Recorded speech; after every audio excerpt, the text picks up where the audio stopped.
Right on the landing ground.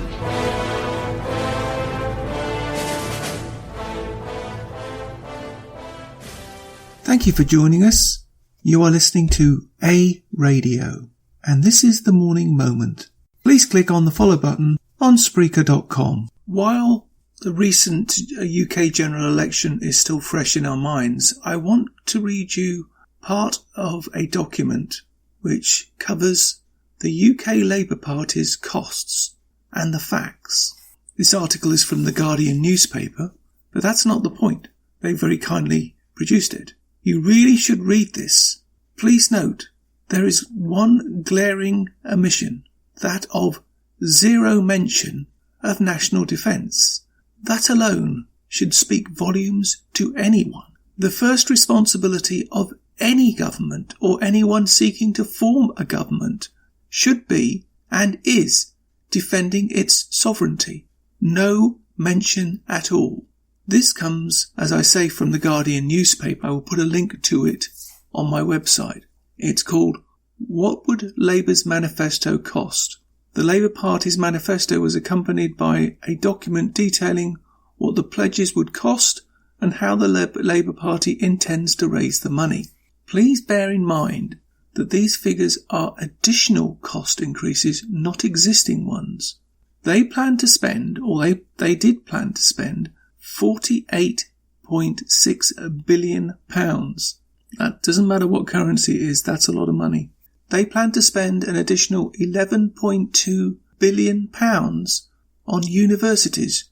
They plan to spend another £6.3 billion on schools. They plan to spend another £5.3 billion on preschool. They plan to spend £2.5 billion on skills.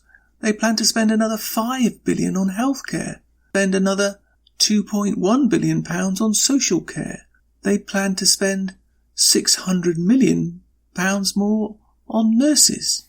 They plan to spend another £4 billion on social security. They want to spend £300 million on paternity, double paternity pay and paternity leave. Barnett consequentials £6.1 billion, increasing funding for Scotland, Wales and Northern Ireland. That's the same as they have in Canada, where they redistribute money to different provinces. Public sector pay they want to increase by £4 billion, lift the public sector pay cap. They want to increase police costs by £300 million, recruit an additional 10,000 police officers.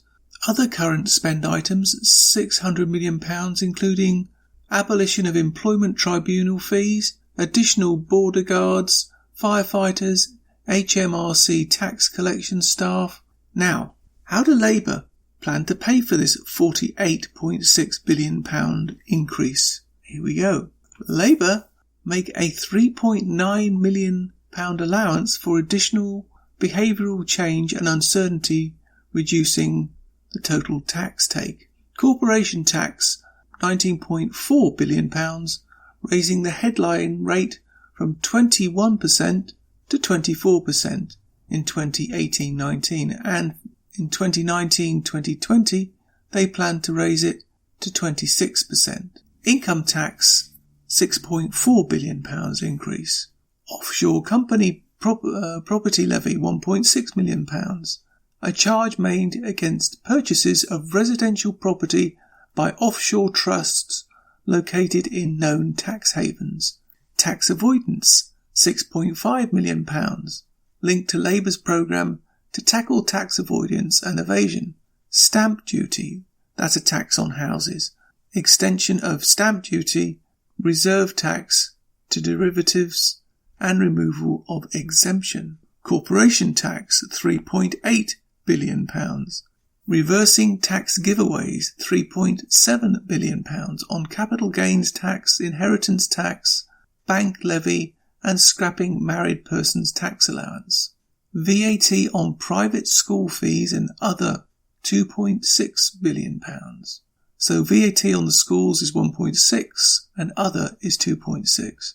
Savings on discretionary housing payments for scrapping bedroom tax, soft drinks, industry levied spend redirected from capital to revenue, higher rate IPT on medical insurance, reform controlled foreign companies corporation tax regime. So as you can see, and as you will be able to see, because I will put a link on my website, that they're going after basically the people who are creating the wealth in the country. They are taxing success. This is what liberal communists do. They call themselves the Labour Party, but their song is Keep the Red Flag Flying Here, which is a communist song, by the way. This is an attack on capitalism. This is an attack on growth. This is nothing more than lower working class people looking enviously at people who have made a success out of their lives. Good luck to them, thinking that they can take it from them without any consequences. Well, I put it to you that if this ever comes to pass, it's going to be what I said before. It's going to be the Arthur Scargills and the Red Robos and the big unions like we have in North America, which hold down growth. It's a terrifying prospect if this comes to pass. And I tell you this, that if the election period had been longer than it had been, the Labour Party probably would have got in. It was that close. That's because your candidate, Theresa May, what can I say about Theresa May? Weak, weak, weak. If you want to win the next election, you've got to get somebody who's strong, decisive, knows what they're doing, and understands where the wealth of the country comes from. You can find more at aradio.wordpress.com, where you will find links to us on Twitter, Facebook, Instagram, iTunes, Gab, and email. We are continuing to reach out to you, so please pass on the links. Please click on the follow button on Spreaker.com. You can listen to all my morning moments on Spreaker.com under A Radio. That's EHRADIO, A Radio. And please click on the like button. You can find all my podcasts and all my morning moments at aradio.wordpress.com. Click on the Morning Moments tab.